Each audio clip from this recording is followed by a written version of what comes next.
నోవాహు దేవునితో అక్కడ బైబిల్లో చూస్తే ఆదికాండంలో గమనించినప్పుడు దేవుని బిడ్డలారా, ఆదికాండం 6వ అధ్యాయంలో మనం గమనించినప్పుడు దేవుని బిడ్డలారా 9వ వచనం కానీ 8వ వచనం కానీ మనం గమనిస్తే, అయితే నోవాహు 6వ అధ్యాయం 8, 9 వచనాల్లో రాయబడ్డాడు.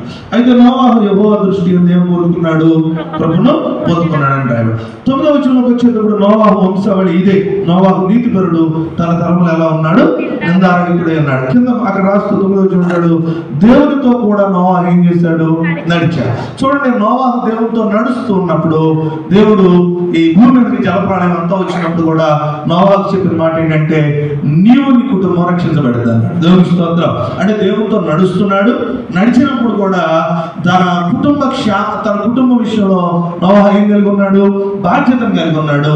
జలప్రళయం వచ్చినప్పుడు తన కుటుంబాన్ని ఏం చేశాడు, తప్పించగలిగాడు. దేవుని స్తోత్రం. ఈ లోకంలో కూడా మన కుటుంబ విషయంలో కానివ్వండి, మన భర్త విషయంలో కానివ్వండి, వారి విషయంలో కానివ్వండి, పిల్లల విషయంలో కానివ్వండి, వారి క్షేమ స్థితి ఎలా ఉంది, లేకపోతే వారి ఆధ్యాత్మిక పరిస్థితులు ఎలా ఉన్నాయి, లేకపోతే వారి ఆరోగ్య పరిస్థితులు ఎలా ఉన్నాయి, వారి దేవునితో నడిచే విధానాలు ఎలా ఉన్నాయి అనేటువంటి ఆలోచన విచారించే స్థితి మనకు ఉండాలి. నేను గమనిస్తా ఉండండి, ఇక్కడ ఉన్న చిన్న పొరపాటుని జాగ్రత్తగా చూడడానికి ప్రయత్నించేది. ఆదికాండం చూడండి, దేవుని బిడ్డల చక్కని మాట, మనకి మంచి ఆలోచన, దేవుడు మనకి ఇచ్చిన ఆలోచన ప్రకారంగా చూద్దాం. ఆదికాండం 39వ అధ్యాయం దేవుని బిడ్డలారా, ఆదికాండం 39వ అధ్యాయంలో దేవుని బిడ్డలారా ఒక మంచి చక్కని మాటను మనం గమనిద్దాం. దేవుని బిడ్డలారా 6వ వచనం, 39, 6వ వచనం జాగ్రత్త చదవండి.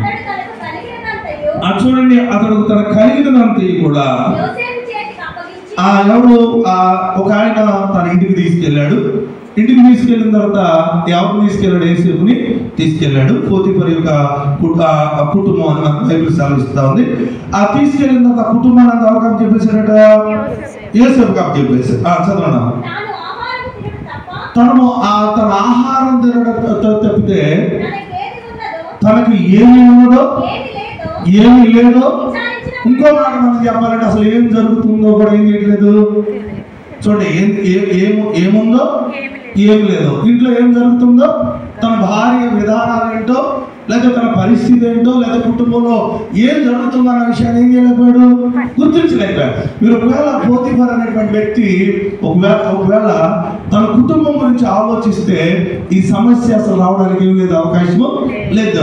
అంటే మీరు గమనించండి, ఏముందో లేదో అని మన కుటుంబం గురించి ఏం చేయాలి, మనం ఆలోచించాలి. మన కుటుంబం గురించి ఆలోచించాలి, ఏం జరుగుతుంది, లేదా ఏముంది, ఏ పరిస్థితి, లేదా ఏంటి మన కుటుంబం, లేదా మన పరిస్థితులు ఏంటి, మన బిడ్డల యొక్క భవిష్యత్తు ఏంటి, మన కుటుంబం గురించి మనం బాధ్యత కలిగి ఉన్నాం దేవుని బిడ్డలారా అని బైబిల్ ఏం చేస్తుంది మనకు స్పష్టంగా తెలియదు. ఎన్నో కుటుంబాల్లో ఈ రోజు మనం గమనిస్తా ఉన్నప్పుడు వారి పిల్లల గురించి ప్రార్థన, లేదా వారి కుటుంబం గురించి ప్రార్థన, వారి భర్త గురించో భార్య గురించో ప్రార్థన చేయలేని